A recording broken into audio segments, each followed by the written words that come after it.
voice of the people. What's up? Shout out to Neutral Voices Media Group. Hey, y'all, we need y'all. Bridge the gulf between the haves and the have-nots. Your voice matters. Big shout out to Neutral Voices for. I'd like to give a shout out to Neutral Voices. Neutral Voices podcast. Your voice matters. Your voice matters. America's opportunity. Neutral Voices Media Group. Your voice matters.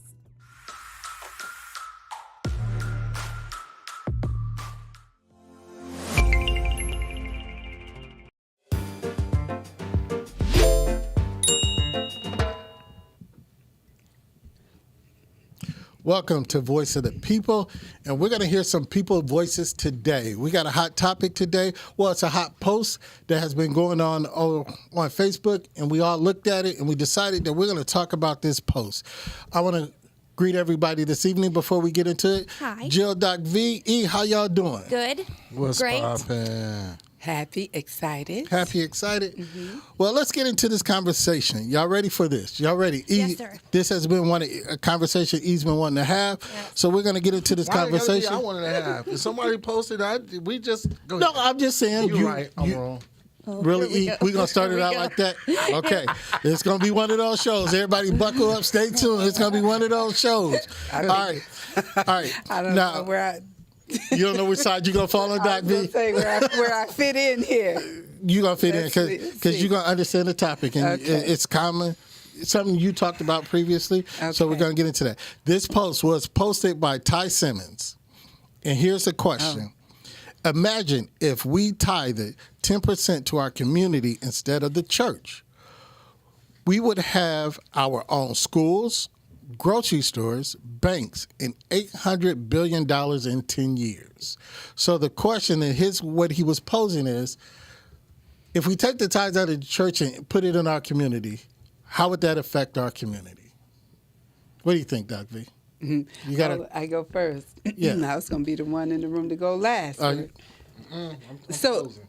Oh, okay. No, I'm closing. I got you. Oh, wow. I'm walking down the aisle. Okay. When I close, I'm walking down the aisle with my hand in my ear. Okay. Well, first of all, I think it's interesting that he was thinking about that, and I definitely understand why he would think that. Mm-hmm.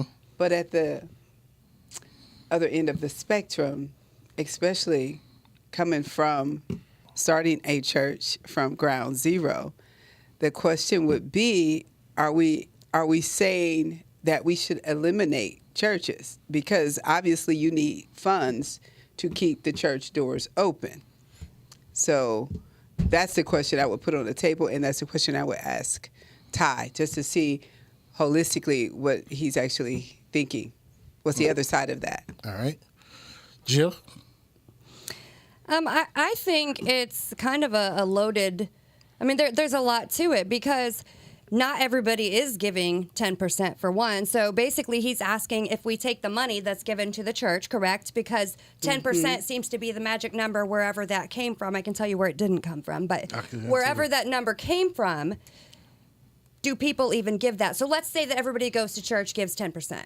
So he's saying let's take that money and throw it back into our communities. Mm-hmm. And everything would be great. And we would have all of these things. And what, $800 billion? Mm-hmm. In 10 years. I don't know. I don't really agree or disagree with that. I just don't see. I'm gonna be careful. I'm gonna be careful. Don't be careful. I'm gonna be careful till he's not careful, and then I can be not careful. No, I want you to go ahead because I'm cool. All right, E. Before we get into the comments, I just want to hear your perspective, and then we're gonna get in these comments, and we're gonna dissect, and we're gonna hear your voices. You want my opinion? My thought process, my perspective. I don't want you to give all of it. I just want to give this simplified synopsis until we get into these Until we get comments. into the Okay. Well, let's just start here. First and foremost, God never even told anybody to give tithes. Let's go right there. He didn't. If you go in the book of Genesis, when Jacob said, "For everything that you have given me, I will give you a tenth." Mm-hmm. So we're going to start right there. All right. Second of all, I'm just going to go next. Yeah, you can look it up. I can pull it up. Keep going. Well, and second of all. He all over me. Because you grab me. I may have a phone call from my boo. Yeah, right. And second of all, Christ never taught in the temple. He went to the people. Mm-hmm. So I'm just gonna leave it right there. Okay. All right. Yes. Yes. All Let's right. get into Now, that for sure. I am going to be the moderator of this debate. No, hold on. No, Yeah, turned it into a debate. No, listen to what I'm saying. Because I have a perspective at the end. I have a whole different perspective. I want to hear y'all perspective. And then we just trust me. Trust me. I'm gonna bring it home. All right. Here's a first comment, and their screen name is Taste South, and it says, "We can't blame it on the church or the government because we do not do right for ourselves. We are in control and we don't realize it. Every race support their own. We are the only race that supports everybody else but us. Even when we have money, we buy things that have no value. A house that divided cannot stand." Mm-hmm. I just want to go. It's more to that, but let's look at that. that last part right there. Okay, what's that? The last part. A house that divided. Mm-hmm. Yeah. Okay. When you all break it down, I was told by a minister that the cornerstone of the community is the church. Mm-hmm. So if the cornerstone of the community is the church per se, isn't it the church's responsibility to make sure that the community that it's supposed to serve is intact? Yes. I'm agree with that on that point. Yes, I am going. So I mean, if that's the case, then why doesn't the masses of churches in our community, I'm just going to say in our community, half of them came and stand with one another? So, and I'm going to say this, say you a pastor, I'm a pastor. Mm-hmm. Me and you can't even agree to be at one accord. So how can the community be agreements at one accord if we supposed to be the cornerstone of the community? That is very factual. I'm going to agree with you on that one. I'm going to agree with you on that one. I'm not disputing that. Jill, you nodding your head. You taking notes. What you got? I'm going to back up a little bit because after he said that, I have a hard time understanding. I don't know if you've ever. I wish I would have brought it to the table. In fact, we could probably look it up.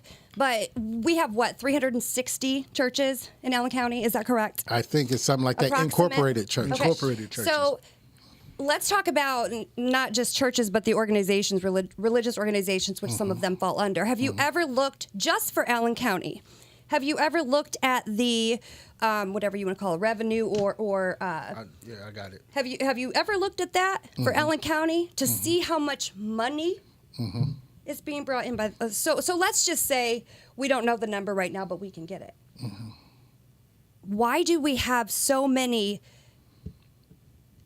The homeless population's out of control. There's a woman named Sandy who feeds the homeless right here, right, a minute down the road, herself almost every evening or at least 3 nights a week out of her own pocket. So I have a hard time understanding, because I looked at that report and saw all the money generated, I have a hard time understanding that 360 churches, 360 cornerstones, but we have people sleeping in the corner on stones in Fort Wayne. That's my issue. Got you there. Doc V, do you have anything? I just want to make sure everybody... I thought you was going to speak more on what she was saying. You seem like you just holding something, looking for something. Yes. I'm waiting. You could have at least front-loaded us that this was going to be a debate and a history, biblical history lesson being taught. Because I don't like to misquote the Bible, but I do believe that, from my perspective, I give what I give because of my heart, and that's what I want to do, not because somebody said this is what I have to do. So from that perspective, if people choose to give 10% or 20% or whatever they're giving, they can give it to the church and they can give it to the community. Correct. Or they can alternate from one week to the next. I'm saying when you realize that you're no longer under the law, but you're operating from love, it doesn't matter, and it's not that deep. So when you give, and for I'm with you example, on that one, Dr. B. I'm sorry. No, go I'm ahead. actually with you on that one because one of the biggest things is love, period. So if I love you enough, or I mean, if I have love, if I have something that you need, it should be, that means, boom, there you go, hand it to you. I shouldn't have to be in a organization or institution to give my tithes or to give a tenth, so they say. And but it get pushed in the church, in the building. Let me not say the church. Let me clarify that. It get pushed in the building of worship that we need to tithe, we need to tithe, we need to tithe, Yes. we need to tithe, we need to tithe. So at some point, when is the point of us tithing or giving to you, you give back? And people say, oh, well, my church do this, well, my church do that. Okay, let's be realistic about it. If your church do so much, once again, why do we have the homelessness? Why do we have hungry people? You want Sister Jones to give you her tithes where she can barely feed her kids. You got Brother Jackson going through an addiction or going through a hardship mentally and can't come to the church and grab anything out of the church that's tangible. So, I mean, let's be realistic about some of this stuff. right? And as someone who gives 20% as opposed to the magical 10%, are they closer to? Are they better with God? No. No. As she spoke, she didn't feel like she was giving out of obedience per se. But I think a lot of times, I'm going to use myself, personally feel like it puts me on a legal basis with God instead of a love relationship. Because a lot of people can't afford to give. And that's fine. Like she said, if you want to give, go ahead and give. But I think on the other side of that, there are people who are uncomfortable going to church because they can't afford to give. And when they pass, I mean, everybody sees that. They see Miss Brown pass it down to eat every time and not put anything in there. They see that. People see that. So I feel like it kind of takes away from the true meaning of giving that is instilled in us. Because a lot of people feel like they give out of obedience, even when they can't give. Right. And you know what, Jill, I just want to say something because you're talking about passing the basket, et cetera, because I know some churches still Yes. do that from that traditional perspective. But like our church, which I love my church, our pastor, we have all different types of ways to give. So no one would ever know whether you were given or not because you can also tithe or give online. Yep. And so, so I have to still stick with what I said. I'm looking at the thought that Jesus gave, he gave himself. Correct.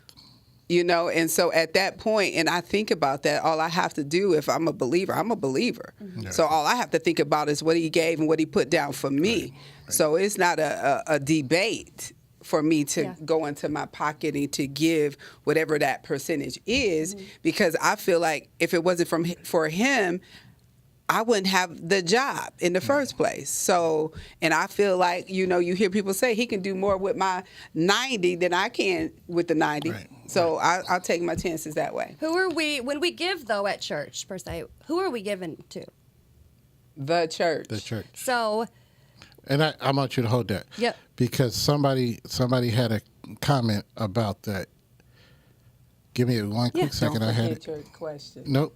No, I'm gonna bring it back into perspective. Again, this person, her screen name is Tukey Jones, and it says, "Church is a business, and you better know that they are profiting for their own good." This is her perspective. So some people believe, and it's been believed that you give to support the church or the pastor or the ministry. So that's what a lot of people believe, and this is her perspective. Go ahead, Doc V. And I understand her perspective, and thank you for that comment. But like I said, from the other side, I can tell you this. Starting a church, having a church for a number of years, I can tell you about the people that gave and the people that didn't. Yeah. We love them the same. people didn't know who the givers were. We didn't, sit them in a certain row. I know churches that do that type of stuff. Correct. We didn't do anything to draw attention to you, whether you were giving or not giving.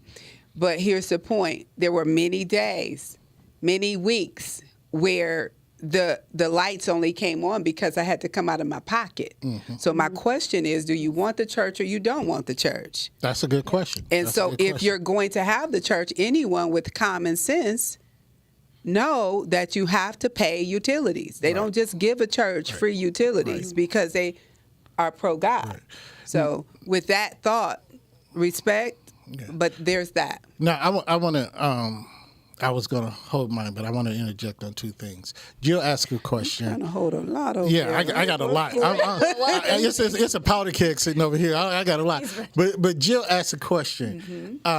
If a person give more, are they loved more? Are they seen better than anybody else? Now, again, By God or by man? Jill? that's what I want to ask. Okay. Both. By man, it doesn't matter. But and again, I'm like that Doc again. V. By man, it doesn't matter. It doesn't matter how they're deemed by man, because I'm gonna tell you. I'm gonna tell you. Clarify that part. Yes, because and I don't misquoting the Bible, and I'm not gonna be one of those people that throw out scriptures. I don't know, but I can tell you a story. It's in the Bible where this lady, she gave her last, and there was people that gave a whole bunch. Because she gave her last, they esteemed her as the one more worthy of giving. Because sometimes, and it's really not about your number. And Doc V hit on this too. It's about the sacrifice. It's about the giving. It's about the understanding. So that one, when you ask who gives it, so it's really not the number that is being looked at. It's really biblically or spiritually or godly. It's not the number. It's your intent. It's your heart. How you give. Then E. Oh man, you said something. What I say? It's gonna come back to me. Oh, Lord. But you said something. But that's where that is. Oh no, you were talking about. That's one of them old moments you can't hold when you're old. I mean, you got to get it and go right there. Yeah, it hit me. It hit me. Exactly. You said about tithing in the Bible.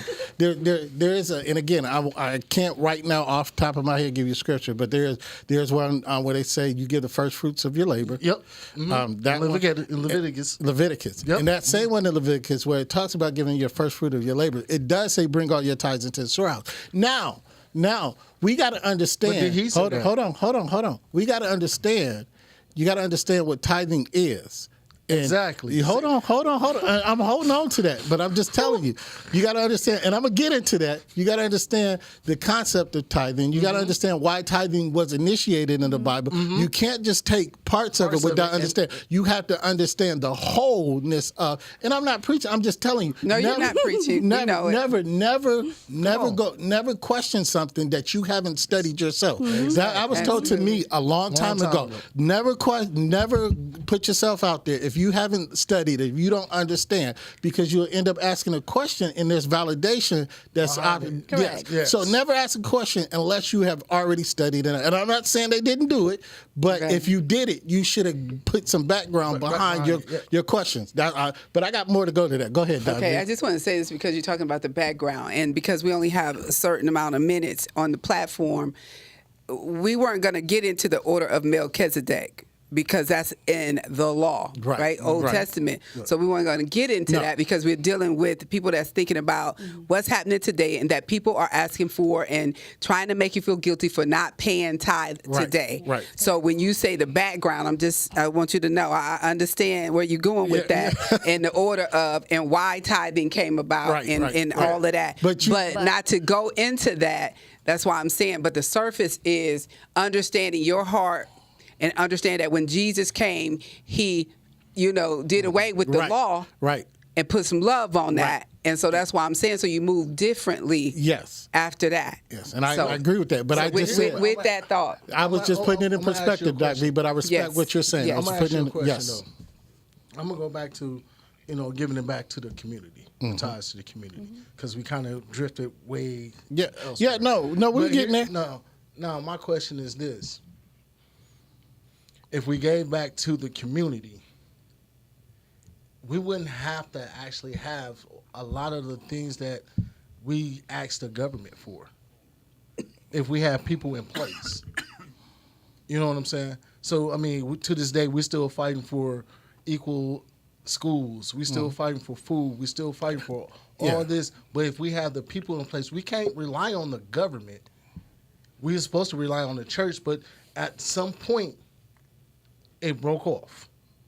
So giving that 10% to your community, first you gotta have people in place to give that to, and that's everybody's not gonna get what they want, hands down. First That's and true. foremost, everybody's not gonna get what they want, even if you gave it back to. You know how you know you're doing right? You don't make either side happy. Exactly. But if you give it back to the community like we supposed to, the community will thrive. I got you. And I'm not arguing that point. That's not the point I'm arguing. The point I'm arguing. Boy, we need to be for wherever the point real Bible class right now. No, you ain't ready, but that's not the Okay, point. you think I'm not. All right. Now, here's one from Pastor and our host on the Truth of the Matter, our spiritual pillar of ONV, William Curry. It says, wow, so my question is, would more tithe? Probably not, because when the funds is used for something that the community needs but not everybody wants, then it will be like it is now. It is amazing that the church is the first target, but not the business people or those who don't live in the community, but their businesses is in the community. Do I believe the church should help? Of course I do. Yet those, those who have much to say about the church typically are not a part of the church. Never want to be an answer to the problem, but will always bring up the problem.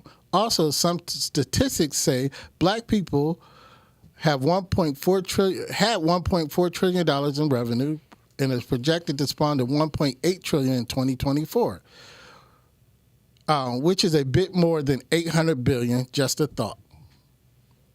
So, what his point is, where you hit on E. So, all right, we got the tithes in the community. And you said we got people in place. Now, not everybody's going to want everything that that can. I want a school system. I want this. I want that. I want that. So, who we're going to blame then? We got the money, but we don't have the organization. Who we going to blame then? Just like in the Bible, you know how no matter what, some people weren't ever satisfied. Correct. So they wanted food. Then they got manna. Then something else was wrong with that. Yeah. Then something. I'm just saying, no matter what, it's hard to satisfy people. So when you look at a community today, that would be very hard to do.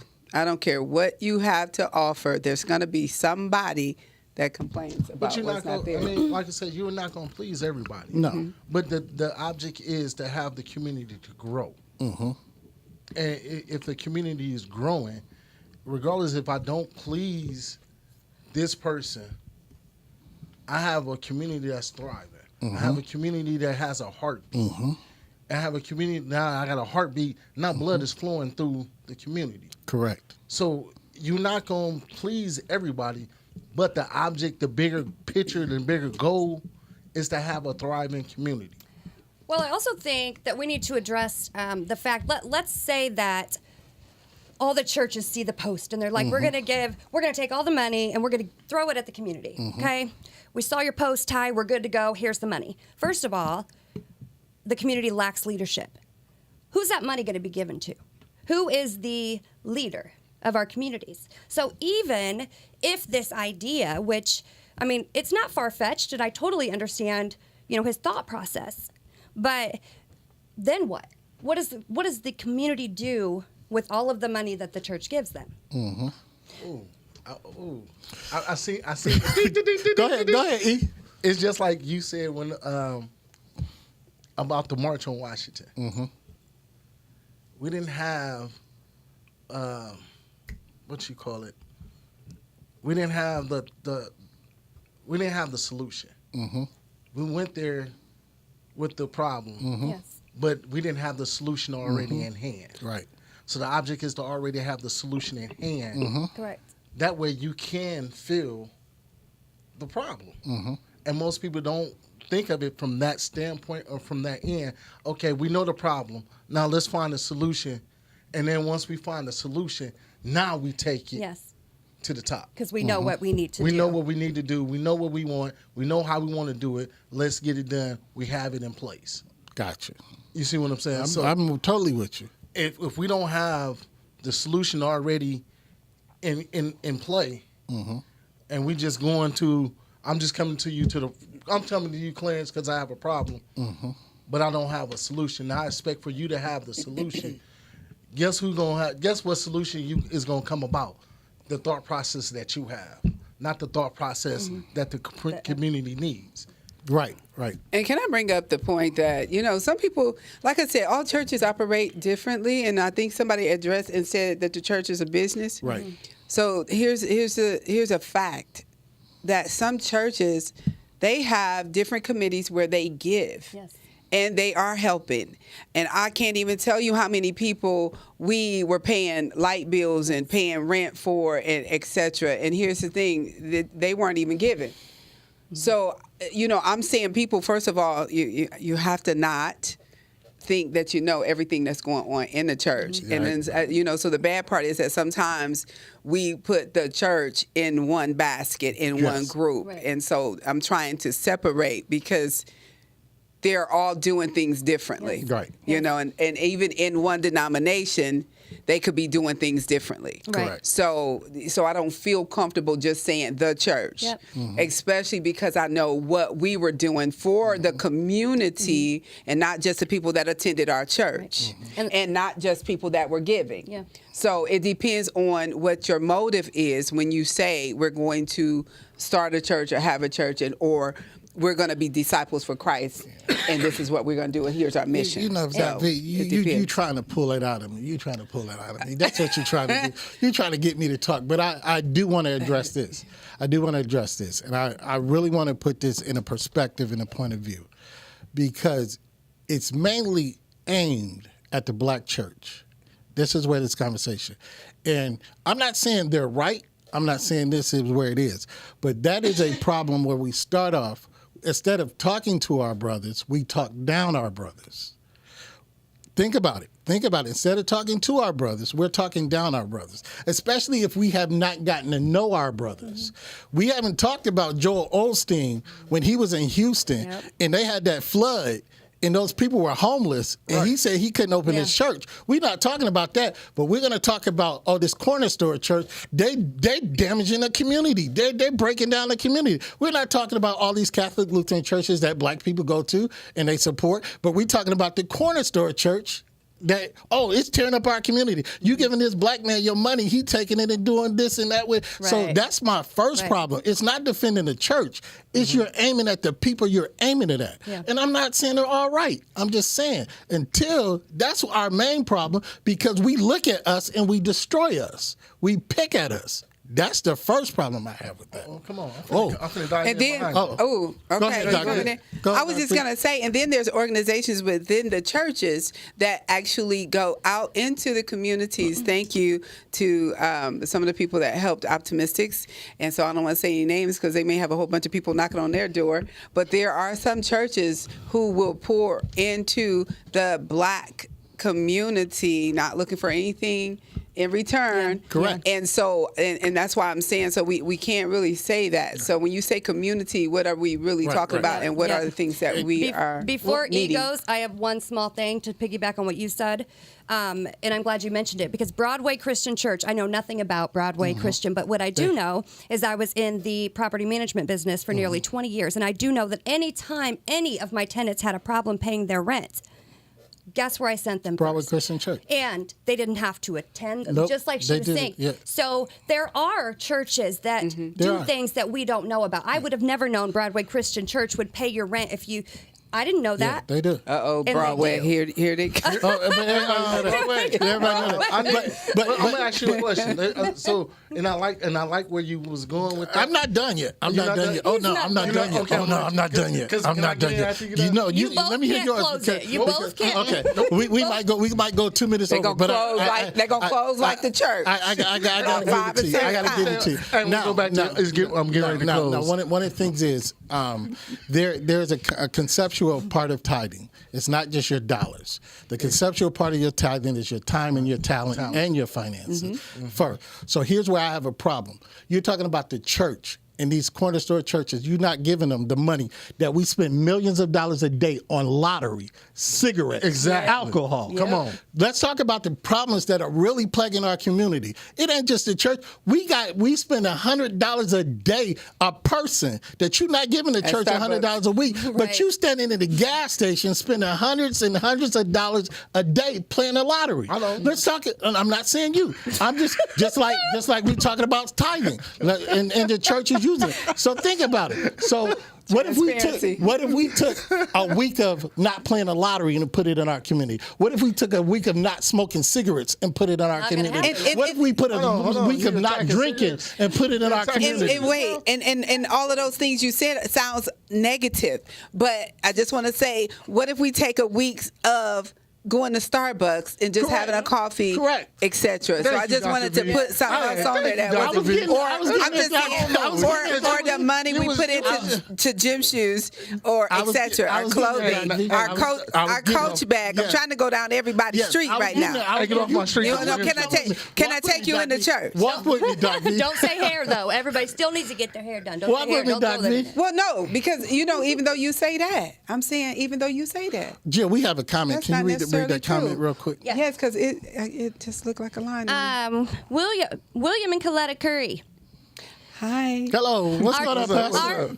Our church has paid bills for folks who did not attend our church. Yep, we just said there have been times when folks came into church, and I went into my I went into my pocket for the money and gave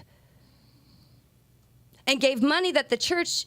Sorry, it's all cut off. I can't really see it. No one knows what we have done because we do not make it public. That's the part I can see, and that's an important part. That's right. Well, I'm going to break something Exactly. down. I'm going to ask a question. Now, everybody said, I'm going to play the devil's advocate, as usual.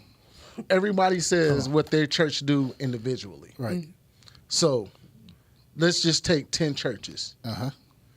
And they come together and as a collective. Right. And feed into the community as a collective, not as an individual. I got church. you. I got you. But here's the problem. Can I finish? You please finish, because He's been real good. He's barely got to talk. Yeah.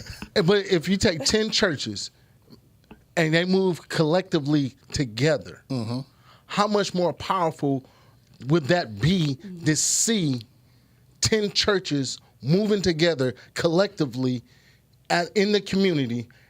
You know how powerful that would be? It would be so much where people say, okay, I might go to this church. I go to Eric's church. You go to Clarence church. You go to Dr. V's church. You go to Jill's church. And they see us moving together, holding hands, and working collectively together.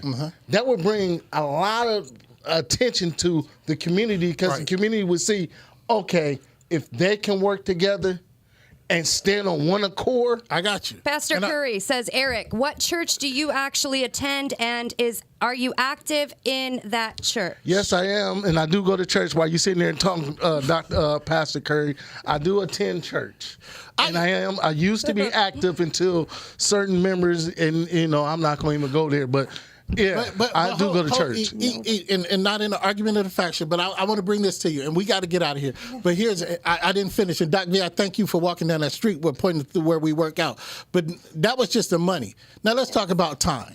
Let's talk about time. Absolutely. Let's talk about time. Now, and talent. I'm going to combine those because we got to get out of here. How many, if we went, you said 10 churches. What if we had 10 businesses? What if we had 10 professionals going to Boys and Girls Club, going to these Wilson Center, teaching kids different trades. We're spending our time. But hold on. Pick the black guy. I'm gonna let you finish. But pick the black guy. We're gonna have to come back to this one. But pick the black guy. But we spend too much of our time. You know, what if we took 10% of the time that we sitting up here whining and complaining and actually invested that in the community? Correct. And what if we took 10% of the time where we had a group of black men, but the black men meeting didn't happen because 10% of the time was you sitting up there whining about what people didn't do for you and how people treated you when it was very unproductive. Now, here's what I'm saying. You take your time, you take your talent, you take that and invest that. Money will solve a lot of issues, but if you don't build up the community and invest in the community, not just the church, and I'm not defending the church, I'm saying we as a people, we put blame on something that we don't want to do ourselves. We're finding an entity that blame for places that we don't want to do ourselves. So unless we're out there doing it ourselves, you can't talk that. You can talk and do it, but let's see you do it. Go ahead. Okay. I'm glad the pastor said the word is first for himself. Now you preach. Okay, and I'm glad that you said that. You said the 10% of the business and people and all that. Guess where that 10% is sitting at majority of the Sundays.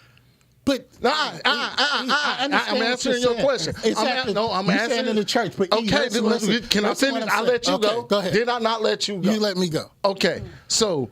Like I said, you got 10 churches moving and collectively. Here's the funny part about it. With them 10 churches moving collectively, that has all those people that attend to these churches. Now, think about this for 1 second. Okay. Think about this for 1 second. If you've seen 10 churches moving collectively. But I got hold on, let me finish. Go ahead. I'm a doctor. You a teacher, you's a business owner, you a business owner. No, you're a therapist. Okay? And we all go to different churches, but our churches are moving together as a unit. I'm just with you. Guess what? I never argued that point. Didn't they say the church was a hospital? Yeah, I'm not arguing that point. Okay, so I agree with you that. If the church was supposed to be in the cornerstone of the community, this is what I'm getting at.